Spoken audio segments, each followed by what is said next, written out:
বন্ধুরা, আজকে সবাই নীল পুজো উপলক্ষে জানাই আপনাদের ভালোবাসা আর শুভেচ্ছা। সবাই ভালো থাকুন। আর এই যে দেখেন, আমি মিশো থেকে অর্ডার করে আপনার এই স্ট্যান্ডগুলো নিয়েছি। আর সব এক লাইন কিনে আনিয়েছি, আরও কটা অর্ডার করেছি। স্ট্যান্ডের মধ্যে সব টবগুলো এক একটা করে সব বসিয়ে রাখলাম।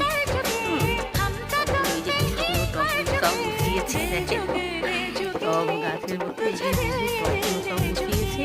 যেন কি হয়, ইট দেওয়া থাকে তো কাঠের মধ্যে, কাঠগুলো ভিজে গেলে সব ভারী হয়ে যায়, তখন আর কিছু করা যায় না, ভীষণ কষ্ট হয়ে যায়। কিন্তু এইটা দেখলাম খুব ভালো, আর প্লাস্টিকও না, ঠিক বেশ ভালো নরম, মানে ভালো জিনিস।